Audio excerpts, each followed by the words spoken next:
আসসালামু আলাইকুম প্রিয় দর্শক। আজ আমি আপনাদের সাথে খুবই সুন্দর ফুলকো ফুলকো লুচির রেসিপিটি শেয়ার করছি। লুচি তো অনেকেই বানাতে পারে, অনেকে অনেকভাবে বানায়, কিন্তু আমিও আজ তৈরি করব। আপনারাও এভাবে একদিন তৈরি করে খেয়ে দেখবেন, খুবই ভালো হবে। লুচিটা আমি ময়দা দিয়ে তৈরি করছি। 3 কাপ ময়দা নিয়েছি, স্বাদ মতো লবণ দিয়ে ময়দাটার সাথে ভালো মতো মিশিয়ে নেওয়া হয়ে গেলে এখানে আমি 2 টেবিল চামচ রান্নার তেল দিয়েছি। তেলটা দিয়ে সুন্দর মতো মিশিয়ে নিতে হবে। আমার একটা রিকোয়েস্ট, প্রথমে একটা লাইক দিয়ে প্লিজ আমার ভিডিওটি কন্টিনিউ করবেন। ভিডিওর কোনো অংশ যদি একটু ভালো লেগে থাকে তাহলে সেই অংশটির জন্য হলেও আমার চ্যানেলটিকে সাবস্ক্রাইব করে আমাকে সাপোর্ট করে যাবেন। এই যে তেলটা দিয়ে মেশানো হয়ে গিয়েছে, এই যে মুট করলে যেমন একদম দলা পেকে আছে, চাপ দিলে ভেঙে যাচ্ছে, এমন অবস্থায় আর তেল লাগবে না। মোটামুটি পারফেক্ট তেল হয়ে গিয়েছে।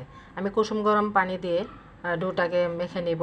ঠান্ডা পানি দিয়েও ডোটাকে মেখে নেওয়া যায়, কিন্তু ঠান্ডা পানি দিয়ে মতে নিলে দেখা যায় যে ঠান্ডা হলে লুচিগুলো আবার শক্ত হয়ে যায়, আবার ঠিক মতো ফুলতে চায় না। তার জন্য আমি কুসুম গরম পানি দিয়ে ডোটাকে তৈরি করি। তাহলে 3 থেকে 4 ঘন্টা পর্যন্ত লুচিগুলো সুন্দর ফুলকো এবং সফট থাকে।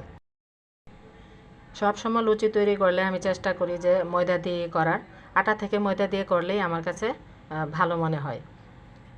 যাক, ডোটা আমার রেডি করা হয়ে গিয়েছে। একটু শক্ত শক্ত করে মতো নিয়েছি। আধা ঘন্টা পর্যন্ত রেস্টে রেখে দিলে পরে আরও সফট হয়ে যাবে। আমি 1 মগ পানি নিয়েছিলাম, 1 মগ পানি থেকে প্রায় 4 ভাগের 1.5 ভাগ পরিমাণ পানি লেগেছে।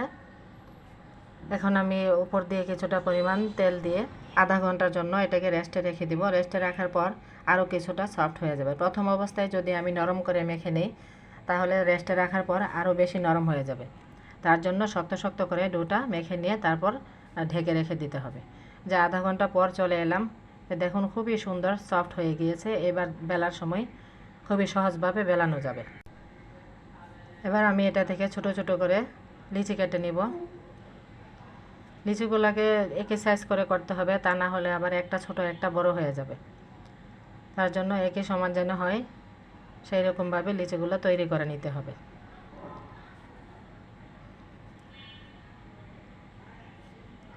লিচিগুলো তৈরি করার পর আবার ঢেকে রাখতে হবে, তা না হলে উপরের দিক দিয়ে শুকিয়ে যায়।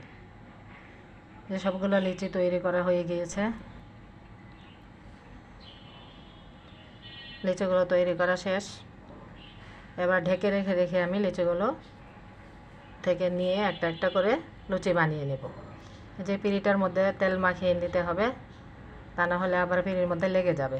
আর শুকনা কোনো প্রকার আটা বা ময়দা কিছুই দিতে হবে না। এই যে বেলুনটার মধ্যেও আমি কিছুটা পরিমাণ তেল মাখিয়ে নিয়েছি। দেখুন খুবই সুন্দরভাবে বেলা হয়ে যাচ্ছে। এত বেশি মোটাও করা যাবে না, আবার এত পাতলাও করা যাবে না, মিডিয়াম সাইজ করতে হবে। সবগুলো লুচি একসাথে তৈরি করে নিয়েও ভাজা যাবে, আবার চাইলে একটা একটা করে তৈরি করেও ভাজতে পারবেন। কড়াইতে তেল বসিয়ে দিয়েছি চুলায়, তেলটাও গরম হয়ে গিয়েছে। এবার একটা একটা করে দিয়ে দিই।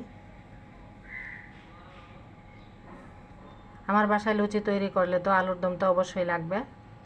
আলুর দম অথবা কড়াই চিকেন তৈরি করলেও এরা লুচি বা চালের রুটি দিয়ে খুবই মজা করে খায়। অন্যান্য সময় যদি আটার রুটি একটা বা দুইটা খায়, কিন্তু লুচি তৈরি করলে অথবা চালের রুটি তৈরি করলে 5টা 6টা করে খেয়ে ফেলে। বুঝি না তখন কোথা থেকে যে ওদের ক্ষুধা লাগে। যাক, আমার কাছে খুবই ভালো লাগে যারা মজা করে খায়। লুচিটাও ভাজা হয়ে গিয়েছে, এবার নামিয়ে নিব। লাল লাল করে ভাজা যাবে না, একটু সাদা সাদা থাকা অবস্থায় নামিয়ে নিতে হবে। পুরি ভাজলে অনেক সময় আমরা একটু লাল লাল করে ভেজে নিই, যেহেতু এটা লুচি, এমন অবস্থায় নামিয়ে নিতে হবে। আরেকটা আপনাদেরকে ভেজে দেখাচ্ছি।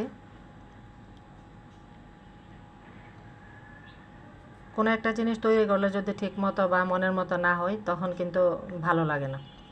এই যে দেখুন খুবই সুন্দরভাবে ফুলে গেছে। আমার সবগুলো লুচি ভাজা হয়ে গিয়েছে। লুচির রেসিপিটি ভালো লাগলে চ্যানেলটিকে সাবস্ক্রাইব করে আমাকে সাপোর্ট করে যাবেন। আল্লাহ হাফেজ।